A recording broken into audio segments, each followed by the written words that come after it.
आदिकाल, रचनाएं एवं रचनाकाल। आदिकाल की रचनाओं को 3 भागों में बांटा जा सकता है। रासो साहित्य, धार्मिक साहित्य और लौकिक साहित्य। रासो साहित्य। रासो शब्द का विकास रास या रासक शब्द से हुआ है। विद्वानों के अनुसार रासो या रासक का संबंध भारत की एक अत्यंत प्राचीन भारतीय नृत्य कृष्ण लीला से रहा है। रासो काव्य सबसे पहले अपभ्रंश और उसके बाद गुजराती और हिंदी में मिलते हैं। आदिकाल में लिखे गए अधिकांश रासो साहित्य में कवियों ने अपने राजाओं की प्रशंसा और वीरता का वर्णन किया है।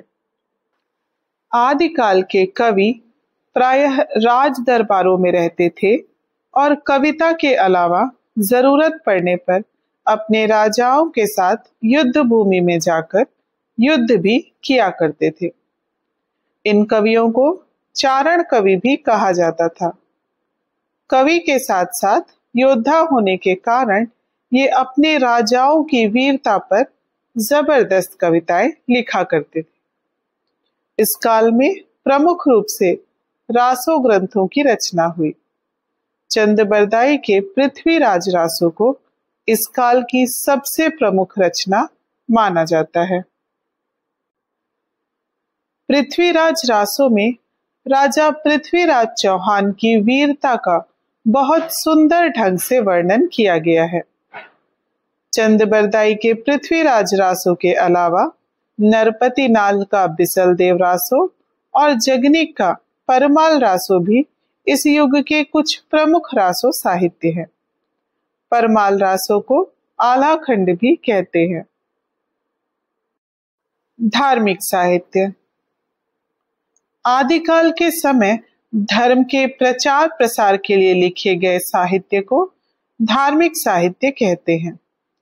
अपने धर्म के प्रचार प्रसार के लिए लिखे जाने के बावजूद इन रचनाओं में काव्य के पर्याप्त गुण देखने को मिलते हैं।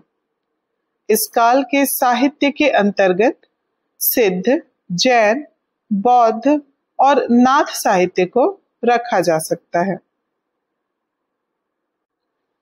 सिद्ध साहित्य। 8वीं शताब्दी से हमें सिद्धों का साहित्य मिलता है। जो लोग मंत्रों द्वारा सिद्धि प्राप्त करने में विश्वास करते थे वे सिद्ध कहलाए। ये लोग ईश्वर में विश्वास करते थे। सिद्धों में 84 सिद्धों के नाम प्रसिद्ध है। इन सिद्धों में सरहपा, शबरपा, लुईपा आदि हिंदी के मुख्य सिद्ध कवि हैं। प्रत्येक सिद्ध के नाम के पीछे पा शब्द अवश्य जुड़ा रहता था। यह शब्द आदर की सूचना देता है। नाथ साहित्य। गोरखनाथ नाथ मत के प्रवर्तक माने जाते हैं। इस मत का प्रचार करने के लिए जो साहित्य लिखा गया वह नाथ साहित्य के नाम से प्रसिद्ध हुआ। 84 सिद्धों की तरह नवनाथ भी प्रसिद्ध हैं। गोरखनाथ की 40 छोटी बड़ी रचनाओं का एक संग्रह है जिसमें नाथ साहित्य का विस्तार से परिचय दिया गया है। बौद्ध साहित्य। बौद्ध धर्म का प्रचार करने के लिए जो साहित्य लिखा गया उसे बौद्ध साहित्य कहते हैं।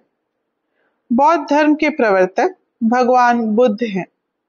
बौद्ध साहित्य में विशेष रूप से धार्मिक भावना का अंश अधिक है तथा साहित्य का अंश कम। जैन साहित्य। आदिकाल में जैन कवियों ने अपने धर्म संबंधी मत और विचारों के प्रचार प्रसार के लिए जो साहित्य लिखा उसे जैन साहित्य कहते हैं। इस काल की प्रमुख जैन रचनाएं भरतेश्वर बाहुबली रास, चंदन बाला रास, स्थूली भद्र रास, रेवंत गिरी रास और नेमिनाथ रास है। इनके रचनाकार क्रमशः शालिभद्र सूरी, आसगु, जिनधर्म सूरी, विजय सेन सूरी और सुमतिगढ़ हैं। लौकिक साहित्य। आदिकाल में वीर, श्रृंगार और धार्मिक मत प्रचार को केंद्र में रखकर लिखी गई रचनाओं के अलावा स्वच्छंद रूप से लौकिक विषयों को लेकर जो रचनाएं हुई, उन्हें उस काल के लौकिक साहित्य के अंतर्गत रखा जाता है। अमीर खुसरो और विद्यापति की गिनती इस युग के प्रमुख लौकिक साहित्यकारों के रूप में होती है। अमीर खुसरो के प्रमुख ग्रंथों में किस्सा चाह दरवेश, खालिक बारी, पहेलियां, मुकरियां, दो सुखने और गजल आदि का नाम शामिल है। इसी तरह कीर्तिलता, कीर्ति पताका और विद्यापति पदावली आदि विद्यापति की प्रमुख लौकिक कृतियां हैं। धन्यवाद।